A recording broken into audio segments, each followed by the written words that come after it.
And now, you're tuned into RBLR, the home of Tampa Bay's Reveler Sports. This is the RBLR Rays podcast. I'm your host, Zach Dahl, along with my co-host, Pat Davenport. Pat, Merry Christmas. Merry Christmas, Happy New Year when that rolls around. I think as Rays fans, we're pretty happy to flush 2025 down the toilet. Yeah. I think it's a year. It was one of the years in Rays history of all time. It was an eventful year. We cannot say that it was boring. It was not boring. It was not boring. I think this time last year we were talking about the stadium plan stalling, but we still had a Tropicana field, I think, at this time, and we were raving about,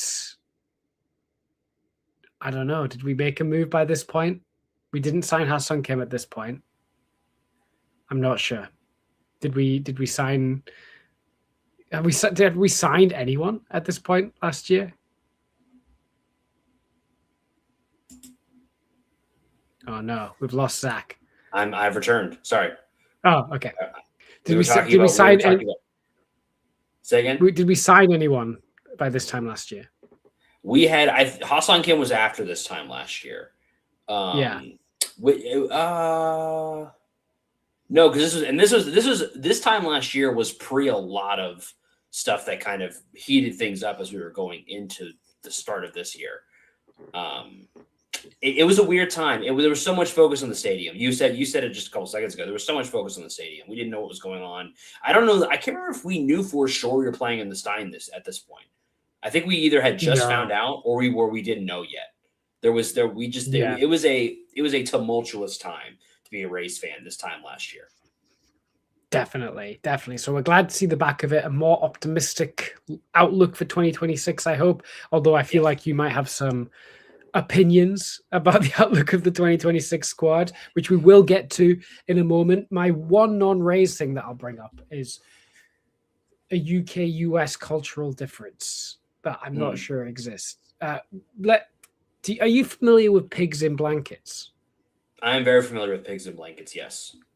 Okay. Are they just a Christmas thing for you guys, or do you have them like they're a party thing? I had some over the Christmas break. They're a Super Bowl party is a good time to break out pigs in a blanket. Any sports game where you don't want to order pizza, but you want some sort of protein to be available, but you don't really want to cook anything, pigs in a blanket are a great insert in that environment.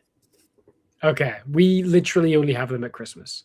So I ate well, I'll let you decide. Over, under 30 and a half. 30 and a half? Over the festive period. Let's say starting over on like the 23rd of December through till today. The fact that you're saying you put the number at 30, which is way up there, and that makes me think that it's an over. Because I would have said if I had just like I ate like maybe like 10 or 12. So, but the fact that you like, it seems to me that maybe pigs in a blanket are a big deal at Christmas. So I'm going to hit the over on that. Okay. So I don't think I had 30. I didn't count. I probably had somewhere in the high teens, I would say. Okay. Yeah. So don't worry, everyone. And we were talking about the Pop-Tarts Bowl earlier, but that's its own pod.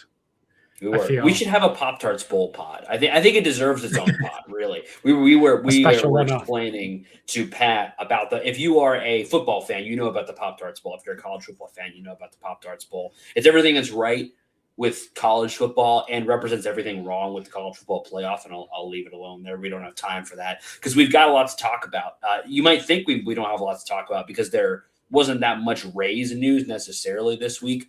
But if you watched last week's show, which you should have, you would know that I wasn't there. And if you have watched this show, which if you are a returning viewer, we really appreciate you and would hope that if you're not already subscribed, you drop us a subscribe. That would help us out a lot. But if you were one of those folks, you would know that I have some strong opinions on Brandon Lau. And I had some strong opinions on when he was traded. I was not available. I was on the IR. You might even say that the trade was a part of my being on the IR because I was just incapacitated and in grieving. I was not on bereavement during that time. Yeah, you could say that. And so, but I'm here to talk about it now. And if it is your first time joining us, you will soon understand how much my affinity for Brandon Lau and my dismay at his passing onto another team. And if you do enjoy my wailing and grief here live on the internet, do us a huge favor and drop us a like. It really means a lot to us. Anything I don't believe there was any transactions over this last week. We had some pretty big trades, obviously, last week, but I don't believe there was any Christmas transactions. No. So I think we'll just kind of get right into it. I'll give my thoughts on the trades, but Pat, as you've sat with it for a week now, before I get into it, any kind of additional thoughts on what, building on what you said last week, or any other kind of like perspective you've thought of with a week now to kind of think about it? Yeah. So in case you've lived under a rock and haven't caught up with the news yet, the news that Zach is referring to is the 3-team trade that took place a week and a half ago, where it was a 3-team trade. The Rays traded Brandon Lau, Jake Mangum, and Mason Montgomery to the Pirates, and in return received Jacob Melton and Anderson Brito from the Astros. The Pirates sent a pitcher. I believe his last name was Mike. It was Mike Burrows to the Astros in this trade as well. But we don't really care about the Pirates and to the Astros portion of the deal because we're like not involved at all to that bit. But we sent 3 pieces to the Pirates. We got 2 pieces off the Astros.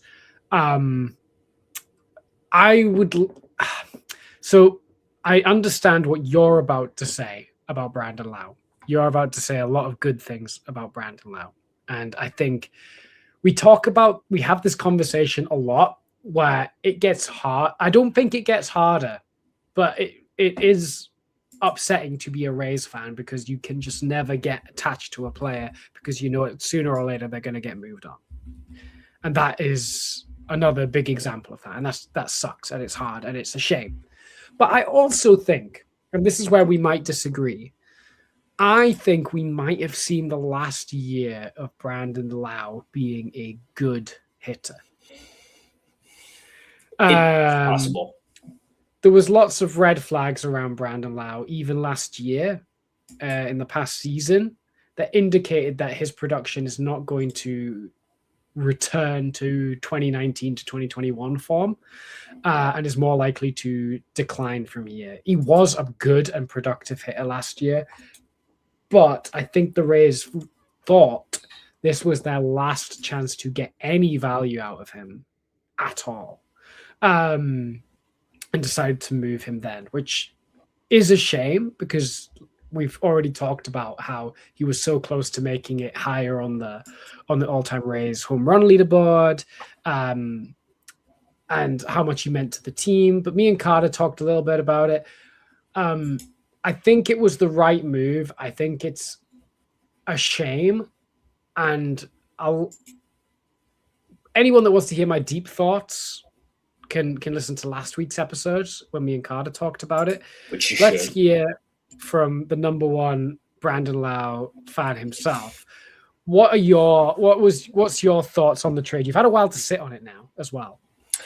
I have. A lot of those are sort of foaming at the mouth, has sort of come and gone. You could see it coming for a while because it was a fairly long telegraph process leading up to this trade. We had got wind of it. We got wind of it for a couple of days before it was actually like finalized. It was all over social media that, I say that, if you're on baseball social media, I suppose it was all over there. It was maybe not for everybody, but it was on mine. It was everywhere. And so it wasn't a shock, but it was kind of one of those, it actually happened moments. Like this thing, because it's been talked about almost every offseason, probably since like 2022. It's been a conversation. Are they going to trade Brandon Lau? Like it's been a topic of discussion. And so to see it finally happen, to see him finally gone, and it like, this isn't really like part of the analysis, but it is, to me, it was a bummer that he went to the Pirates because that team is like so bad. I hope that he can be a part of turning it around for their sakes. I now will be watching Pirates games, I suppose. It's not the worst team to be watching, I guess. They've got some fun guys over there. And they also got Jake Mangum, as you mentioned, in that trade, which is, I mean, for the Pirates side of things, I think the Pirates, I don't want to say they cleaned up, but I think it was a good trade for them. You know, they really they did not lose they lost some capital, but they gained power and some good, versatility in the outfield and a reliever with upside when it comes to Mason Montgomery. So I think the Pirates did a good job in this trade from their perspective. So it'll be interesting to see if they can parlay that along with the obviously high-end talent they have at a couple of positions into some actual contention. We'll see. But I'm just left feeling incredibly disappointed because, as you mentioned, Brandon Lau was very close to getting up in some, rarefied air as a Ray. He was, he would have easily been in the top 5 all-time games played next season if he had stuck around. He would have had a great chance to get, higher up on the home run leaderboard. He would have most likely been number 2 all time. I don't think he was any, realm where he was catching Longoria unless he just stuck around for, a way longer time. He had a chance to get, just behind Yandy and Aubrey Huff in doubles all time. Like just a lot of, things where he could have really cemented himself even further as a Ray. And if you look at the Rays all-time leaderboards on Baseball Reference, you will see his name everywhere. In counting stats, in percent, like slugging, you will see his name all over there. One of the greatest Rays of all time. I think people, as now that he's gone, some of the controversy that surrounded him, I think has been forgotten. And now when you really look back and you go and look at his stats and you say, wow, for all the injuries, for all the whatever we may have thought, for all the strikeouts, every time this guy was on the field, he produced every single year. Every single time that he did, his down years would have been, some guys like, hey, like that was a really nice season. But for them, they were down years. He never had a year below 100 WRC plus as a Ray. Never once. The 1 year where he was the most injured and played 65 games, he still got to above 100. And every other year he was above 114 in WRC plus as a second baseman. He is up on the leaderboards as the second baseman in home runs in WRC plus. He's up there. He is a underrated and underappreciated, but like when you look back on his career at the end and you start talking about great second baseman and you go look at some stat leaderboards, you're going to start seeing his name more than you might expect on all those leaderboards really high up at the top. And so it's hard to see him go. The one thing I will say is you kind of mentioned it. It's possible that we have seen the last of Brandon Lau. So for me, if he goes to the Pirates and it's just not quite what he once was, it'll be hard to watch, but it'll be a little bit easier for me because he will not be on my team and I don't have to watch it every night. So there is a world where maybe it's a little bit better and I get to keep my memories of Brandon Lau. I get to keep his last great season in my mind, as that's my lasting memory of him as a player, as a Ray. Is that and not as he got diminished, which is kind of something that's, there's a couple of Rays that applies to, where like Ben Zobrist is that way, Evan Longoria is that way. You can keep your last memories of him or them in Rays uniforms. They were still, difference makers. What's going to really hurt, and I don't know if this is possible or if it will happen, but he's going to be given the opportunity to, at least if he has another year like he had this last year for the Pirates and is a catalyst for that team with some great young pitching to turn it around and make a run, that's going to hurt. That's going to be hard to watch. If I have to watch him hitting bombs, being a difference maker in a new organization, that's going to be hard to stomach, especially when you consider where we now stand with the Rays roster, because, we also did trade Jake Mangum. And a it hasn't been talked about quite as much. You guys talked about it last week, but I low-key was not happy that Jake Mangum got traded. I really liked him. I thought he was a guy that you want on your roster, does a lot of good things. We always talk about toolsy guys. He's a toolsy guy. He's a guy that I would like on my roster. And now, as you look at the way this roster is constructed going into 2026, there is only 3 guys who played meaningful time last year with a WRC plus above 100 that are projected opening day. And your now second baseman is Richie Palacios, who we like. We like Richie on this show, but he's been hurt a lot. And so we hope that that's all fluky and that he has a great, fully healthy season. We hope that that's the case. We hope the same thing for Josh Lowe. But now I'm staring down 3 elite bats in Yandy, Aranda, and Junior, and then a lot of question marks. And so when you trade Brandon Lowe, you have lowered your floor. You just have. Yeah. And so especially because, and it's been a week. One of the other developments kind of from last week's show is Ketel Marte is not a Ray. And it does not appear that he will be, at least not anytime soon. There's been basically no smoke. Like there was some smoke right after the trade that maybe the Marte was coming in next, especially after the Baz trade, which brought in even more prospect capital. Which that trade I thought was a good trade for both sides. I thought it was a good Baz. We talked about it on the pod the previous week, which struggled at Steinbrenner, but had some good. Had good moments outside of the Stein. And so, we're not going to play there next year, but I do think Baz has better outings in him than he showed previously. And we got some excellent prospects, including a couple of excellent outfield prospects back for him. So I thought that was a fine trade overall. And I do think the rotation can, stomach losing him. But now I just feel like the way that the roster is set up going forward with no Ketel Marte, there's just very little proven production as we look to 2026. And I'm left, and I'll ask the question to you. I don't know that I can see a world without some significant changes or some significant returns to form for guys like Josh Lowe or some significant steps up from like a Ryan Vilade, where this team is going to be any different than last year's team from a end of the year product. Yeah. Okay. I do agree that as of right now, the team is worse than before they made the trade. Yeah. I will agree with you right now. The Major League team is worse than before they made the trade. But I think you're right as well that they have lowered the floor of the team.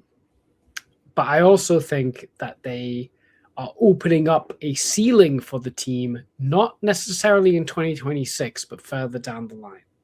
Sure. Yeah. And that, I guess the question about the whole thing is, do you think the Rays realistically, let's say we're the exact same team as we are now, but with Brandon Lowe and Jacob Mangum on it, how close were we to being a contender with those 2 guys on it? I think we were a Josh Lowe back in form away. If Josh Lowe puts up his 2023 season now, we're not a contender still. Then we've made up for the loss of Brandon Lowe. Okay. And we are still now looking at now we're hoping Palacios is healthy and produces. Because the other guy, here's my problem.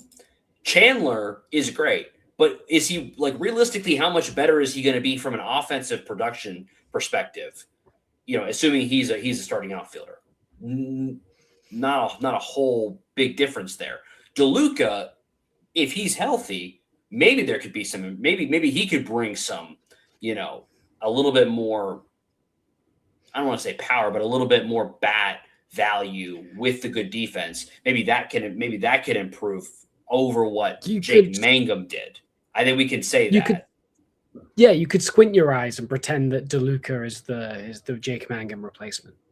And you could be, and I would say that DeLuca's ceiling is higher than Mangum's, also because of his defense, right? I think we could say that. But again, those are now a wash. And if Josh Lowe steps up, then Josh Lowe is just covering for Brandon Lau. And so now we're left with, I need somebody else to step up to get us to the next level, to where we can make the playoffs. And the problem with all of that is Josh Lowe returning to 2023 form is not a guarantee at all.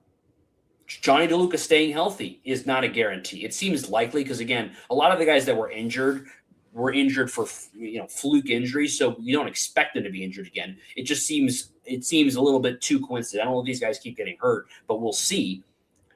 But I guess what I'm saying is all that as it is, there's nothing that is moving the needle positively. It's just recovering for losing Brandon Lau from an offensive perspective. Now, there is also, fair to say that it's possible that Brandon Lau would not have done what he did last year this year. And he would have just been, what was it, like a $14.5 million anchor or whatever it was. I can't remember what his contract was. 11 million? I can't remember. Something like that. What is it? 11.5. It would have been $11.5 million anchor on the team. That's possible. I'll grant you that. But you now don't even have that option. And now you have to hope that other guys step up and take it to the next level. Because if not, then you're staring at another season of mediocrity. And then you're hoping that all these guys we've traded for and the pipeline we've built up either turns into trades for other proven guys for 2027. I guess maybe at the All-Star break, but more realistically for 2027, or that they then become the difference makers in 2027. And for a team that was for so long contending every single year, it is hard for me to envision 2 lost seasons in a row. Okay. I think it's hard to disagree with anything that you're saying, but I also think this is a move not with the 2026 team. And I know the Rays are trying really hard not to ever formally big rebuild, right? Yeah. That's like their MO. But it's clear that the current squad isn't good enough, so they're going to have to take some bolder steps than what they've been taking. And I think this is their first bold step. I think they made 2 in a row. Yeah, because I think the Shane Bars move is a bold step. I agree. I really like Jacob Melton. What do you even think of Jacob Melton? He's fine. Be a major league piece. Yes, he's fine. I don't think he's not I don't know that I see him as the solution for the outfield. And when I look at his profile of what he's done, even in the minors, he's had a couple of power seasons in there. And so you hope that maybe some of that finds a way to manifest itself. But all of his real power years were below AAA. Since coming to AAA, he has not had, he's had okay power numbers, but I don't know. It's all very small sample size too at AAA, and not a lot of sample size at the major league level. And he wasn't very good at the major league level either. I think he could be good, but again, I guess that's what I'm getting at is I think Jacob Melton could be fine. He could be good, but where I feel myself frustrated is that I feel like we are once again walking into the offseason with very few answers. We have a lot of questions. And and what's even more frustrating, I guess, for me is some of the questions we had walking into last year got answered in the affirmative. Can Drew Rasmussen make it a full season and be elite? Yes. Can Junior Caminero step up? Yes. Can Jonathan Aranda, leave the defensive woes behind to such an extent that he can let his bat show itself and then that bat actually be major league level? Yes. We got those answers. And another one was, can Brandon Lau stay healthy for a season? And that answer was yes. And so we got all those yeses, and those yeses did not amount to a playoff berth. And then now those questions that were answered, we've now added new questions that we then have to get answered. And so, and every new season has questions. I understand that. But the questions we're asking is our outfield going to be above major league average by the end of the season? That is not a good question to be asking 2 years in a row. It's just not a good question because we come into the season like we always do. Good pitching for the most part, good starting pitching, good bullpen, good infield. If this has been the story now for too long, and I don't see any of these guys that we've brought in as the locked in 100%, this guy's the solution. A lot of guys could be the solution. But I guess from my perspective, I'm just tired of, having to ask these types of questions every single season. Yeah.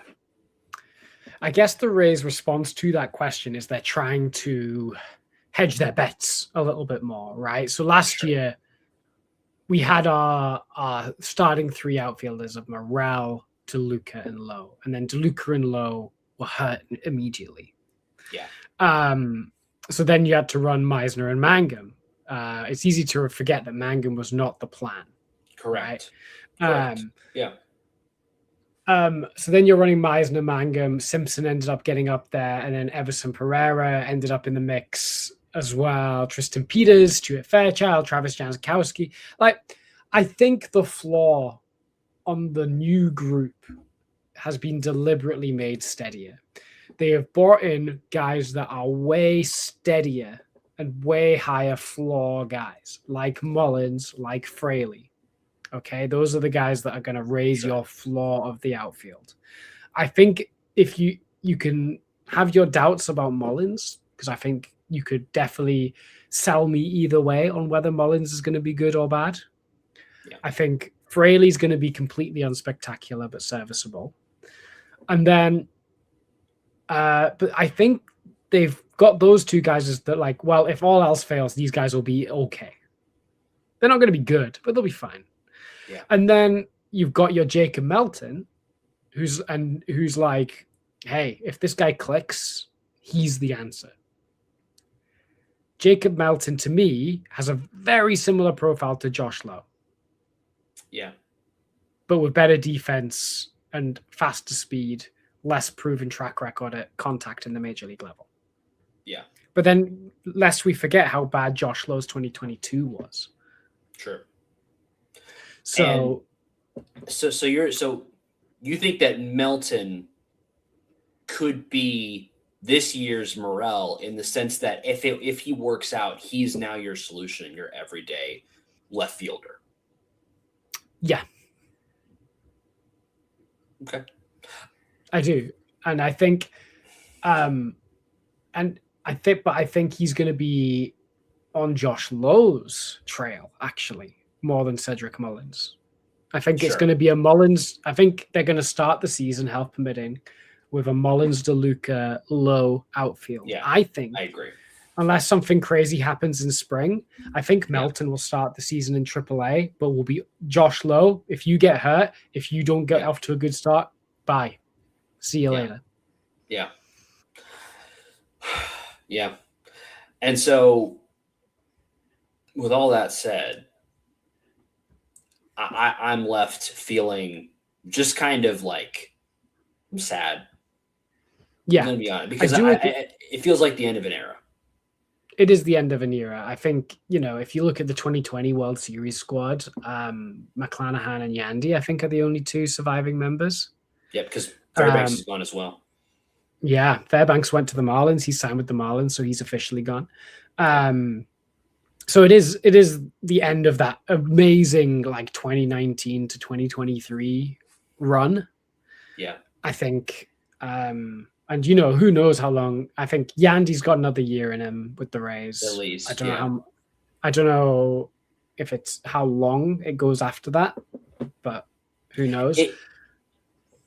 Does it feel bad to you that we have no playoff wins to show outside of the World Series run?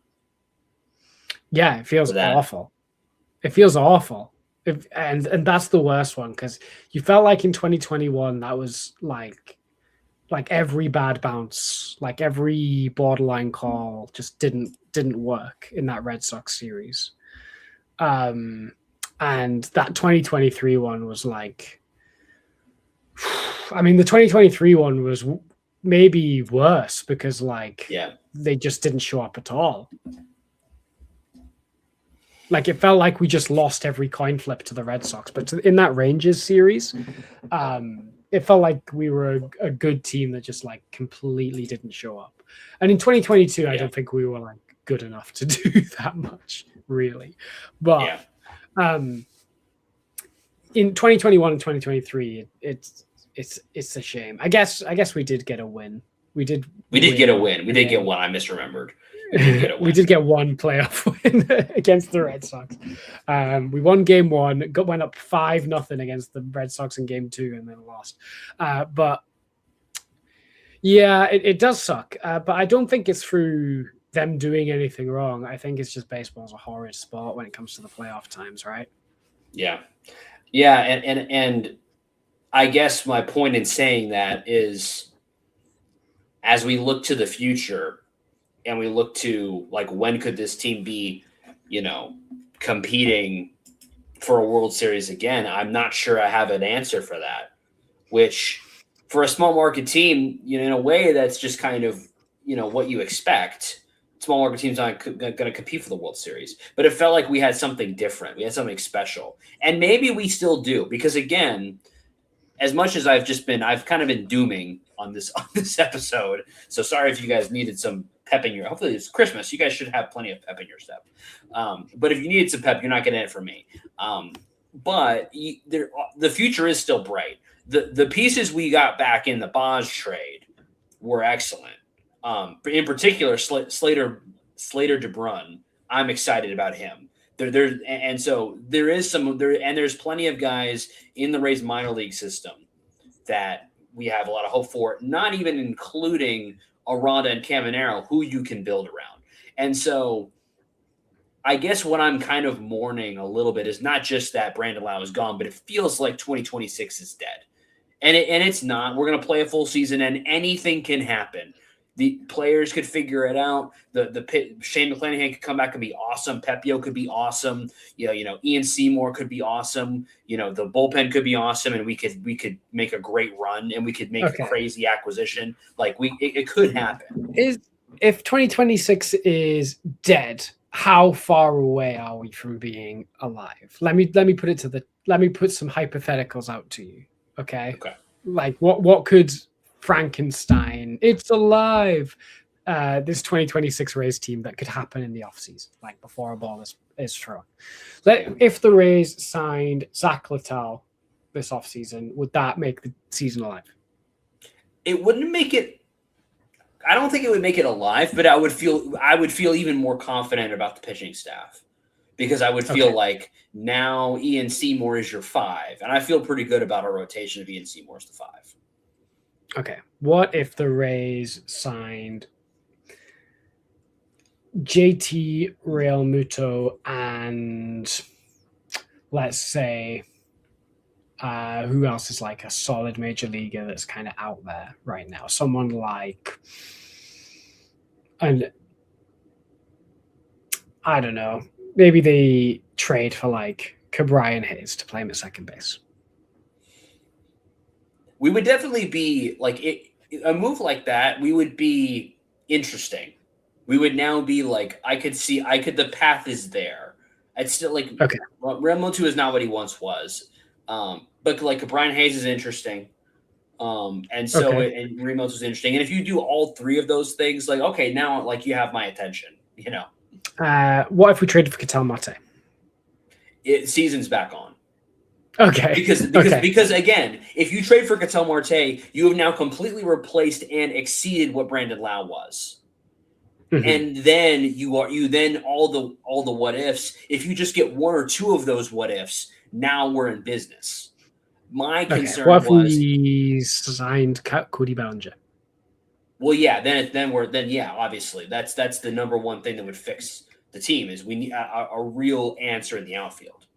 So are you saying we're one player shot, one like real difference maker shot? That's what you're saying. I do. Yes. Honestly, I think we're one real, and again, not from like winning a World Series necessarily, but from competing for a playoff spot. Okay. You think, okay.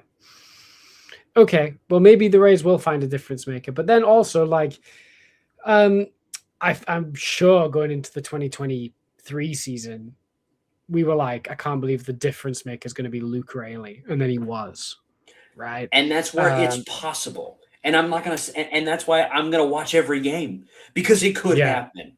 It could happen. Because the Rays are unfortunately in a position where that's kind of how they have to find their difference makers, right?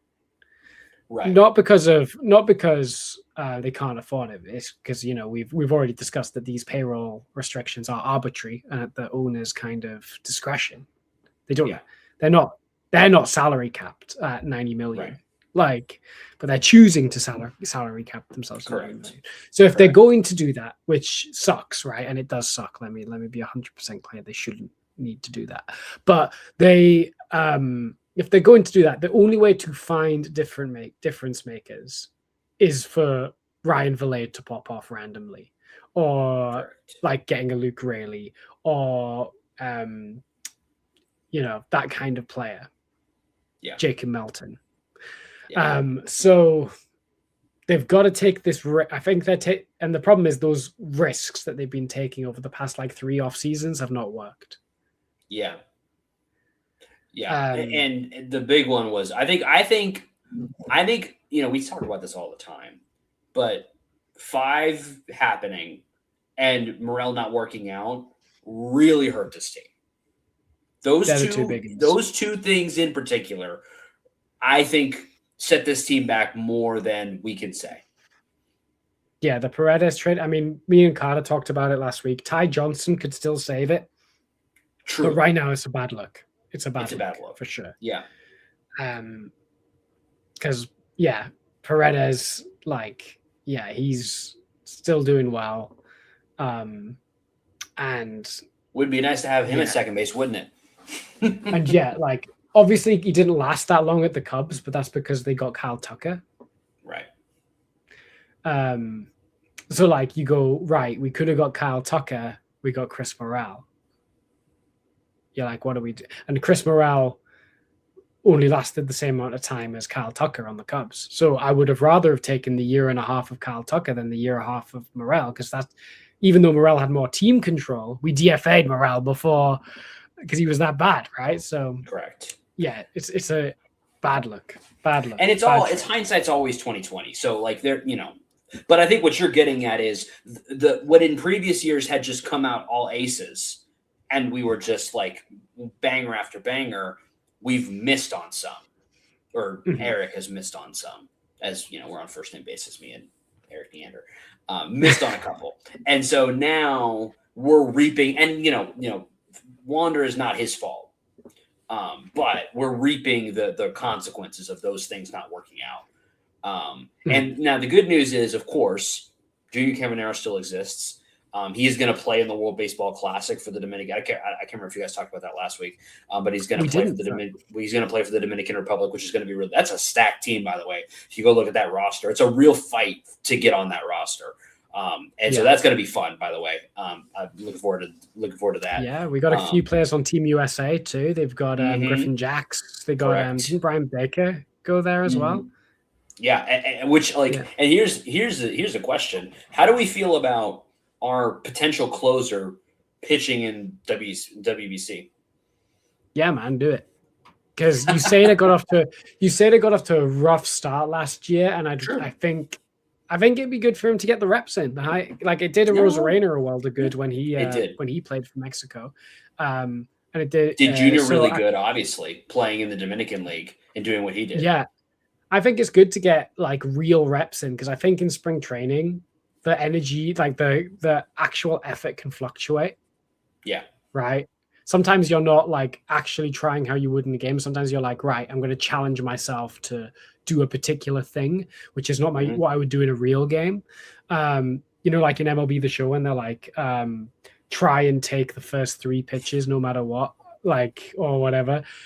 So it's good to get real game reps in anywhere. I mean, obviously you do run the injury risk, right? But every pitch is an injury risk. So you just getting some real game reps. I think USADA could do with that, because I think he's a confidence-oriented pitcher. So he could do with the confidence. And same with Griffin Jacks. And same with everyone. Isn't Uceda playing for the Dominican? He is, isn't he? I believe so. And I believe Aranda will play for Mexico, I believe. If I'm not mistaken. I want to see who's on the team GB. Great Britain. Well, while you're doing that, I just wanted to say that, you talked about, confidence coming for Griffin Jackson, Edwin Uceda. And I think confidence is something that's really important for all of us. And if you are looking to go into the new year with confidence, a big part of that is your wardrobe and a place where you can go and get some cloth-based confidence anytime you need it is shop.rblersports.com. Rowdies, Bucks, Lightning, Rays. Bucks still got a shot. It's not over yet, boys. We got one more game. Try to make it to the playoffs. So it's still time to support the Bucks. Still time to support all your Tampa Bay teams. Best merch inspired by those Tampa Bay teams on shop.rblersports.com. Use promo code FLAPPY, FLAPPY for 10% off your entire order there. Shop.rblersports.com. It's one of the best places. So I've got they've not released the 2026 roster, but some players that are projected to be on the team. Akil Baddoo. Yeah. That is one of the Major League Baseball players of all time. Yeah, he's there. Apparently Jack Leiter has... Jack Leiter. Okay. He has a potential too. Tristan McKenzie might as well. Okay, all right. Big sticks. And then Aroldis Chapman has been floated around as well joining Team GB. How is he? Yeah. How is he? Because he has Jamaican heritage, and apparently that could be enough, which is a Commonwealth country. Okay. It's the benefits of us going out and conquering the world for a little bit. So they also are projecting Jazz Chisholm Jr. Yes, I feel like I'd heard about that before. Yeah. Yeah, that's a big signing. And then the other name you might have heard of is Harry Ford, who actually got traded recently. He was the Mariners' big catching prospect. So maybe that'll be a springboard for him. Yeah, right. So those are our big guys. Harry Ford sounds like a Team GB baseball player. He does sound like a Team GB baseball player. Yeah. Yeah, like he sounds like him and Harry Kane would get on well. Just hanging out. Him and John Smith and the like. John Smith is a guy I made up. But yeah, the Brandon Lowe trade, you're down on it. Yeah, like overall, not a fan. But what about the Shane Baz trade? Fine with it. I think that Baz would have been good in another year back at the Trop. I think he would have been great. But I also think that it's not the end of the world to move off from him. I think the prospects we got back a serious haul for him. Several guys who could be difference makers, Bodine, DeBrun, even Overn, like some guys that could, be a real positive in the future. So all in all, I thought it was a great trade, and not even including the competitive balance pick, which is currently slated to be number 33. So we got quite a bit back, which I think we got more than his value. I think that baseball trade value said it was like an even swap, but I really liked the value we got back for him. And it's I feel like I'll miss the Wizard. I felt I had a lot of faith in him, and I thought really high of him and thought he could turn it around, and still think he could very easily. He'll be a good player going forward, and I think I am a little bit worried about how he'll do in Baltimore specifically. We'll see. But I think in general, he's got a lot of talent still. It'll be interesting to see how Baltimore's able to use him. But I do think that the Rays will take advantage of him when we play him because we know all of the things that are bad about him, which there are quite a few, unfortunately. So the trade tree now, the Chris Archer trade tree, which in itself is a branch of the Delman Young trade tree, is unbelievably sprawling at this point. So Ryan Pepio and Johnny DeLuca and Hunter Biggie are the current surviving members on the Rays. Yep. But then, De Bruyne, I really like. I like Michael Forret or Foray. I don't know if it's pronounced Forret or Foray. I think he might be the best prospect in the package. Okay. All right. He's not the biggest name, but he pitched in Double A last year to a 1.58 ERA. I like that. Yeah. 74 innings, 91 strikeouts. Yeah. As a starter. He's real. He's gonna be good. So like if you look at the Rays pipeline top prospect list, the number 4, 6, 7, 8, 13, and 22, and that's it. 22 are all from the past trade. Those 2 trades. So they've really loaded up the farm system. Yeah, and I guess the question, different levels. Yeah, there are. I guess, one other question kind of on that is, do you think that that all those additions, the goal was to flip them, or do you think the goal is truly to restock the farm and kind of build for the future? I genuinely think they're to restock the farm. Yeah. I don't think they were to be flipped. It's rare that the Rays do that kind of thing, I think. It would be they're more likely to do that like next year. Like they've brought the guys in, they'll develop them a little bit, and then maybe they'll package them if they want to do something, as opposed to doing it right away. Yeah. Isn't it cool that we got Brian Baker basically for free? It's honestly hilarious. Like that's a small little masterclass. We got Brian Baker for free because we got Slater de Bruyne back, which he was the pick in that one that we gave the Orioles. So masterclass. Bravo, Eric. Eric is back. I don't know if you guys know. Eric is back. We're so back. Okay, if you had to do a New Year's resolution, what is your New Year's resolution before we get out of here? My New Year's resolution is to find a new favorite player. And there's a lot of contenders. There's a lot of, if we're talking about contenders, there's an obvious one in Junior Caminero, and Jonathan Aranda's up there too. Yandy's been an old favorite. But I don't like to just have my favorite player necessarily. Like before Brandon was my favorite, it was KK, and before him it was Chris Archer. They all kind of overlap with each other. But so now I've got some. I'm not sure yet who my new favorite player is going to be. I think Junior is clearly the best player on the team right now. But there's Chandler Simpson's a real contender. I really like Chandler. I like what he brings. And Shane is one where Shane McClanahan was always kind of around my favorite player. I like it. I like to have an ace pitcher. I loved Blake Snell and Chris Archer before him.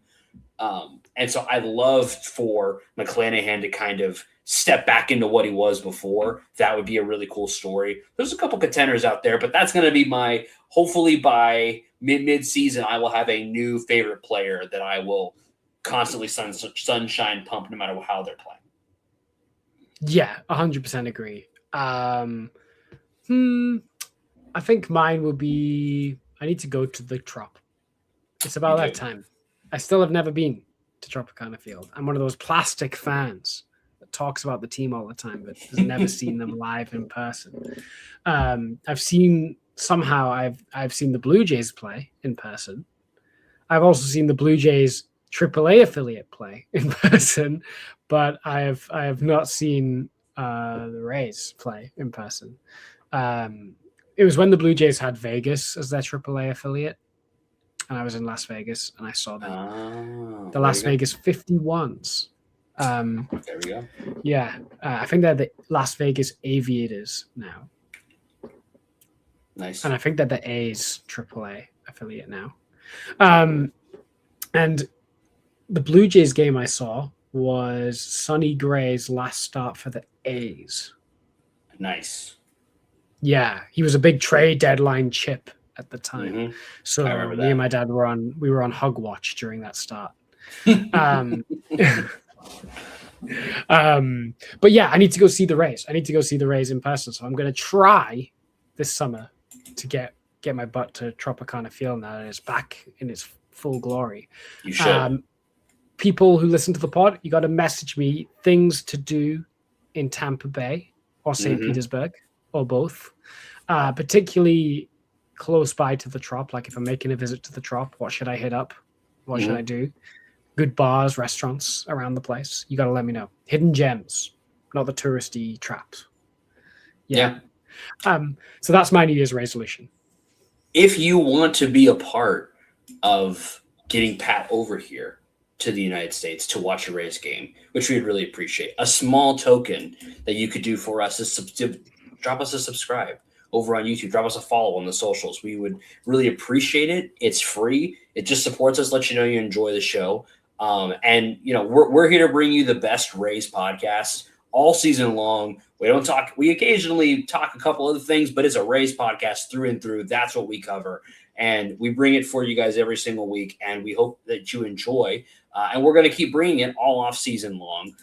We've still got a couple of player reviews to wrap up, and then we're going to jump into some player previews for next year, because as much as I was just dooming, we're still going to have a lot of fun watching Rays baseball in 2026. There's a lot of guys that we could be excited about, and we're going to talk about it all throughout the rest of this offseason. If there's something big you want to do, you could send me $800 and just finance my flight, because Eureka was telling me that's an unfair demand, but my agent is in conversation. There we go. Yeah. So if you really want to do that, you could. But what you could do to really just show you appreciate it as well. And if you've got thoughts on any of what we just discussed, whether it's on the Brandon Lowe trade, whether it's on kind of the future of the team now, drop us a comment over on YouTube. We'd love to hear from you guys. There's going to be a lot. Hopefully we have some more controversial things to talk about as the offseason goes on. Hopefully some more moves are made. But that's the offseason as it stands right now. Yeah, and I can't wait to step into 2026. And I can't wait to talk next time about us signing Kyle Tucker and trading for Ketel Marte. It's going to be a great episode. That sounds great. I think if we just continue to manifest positive things like that into the universe, they will eventually come. Even if they don't come, it's going to be a great new year. We hope all you have a great new year and a great celebration. And after all of it, either way, it's going to be Rays Up. Rays Up.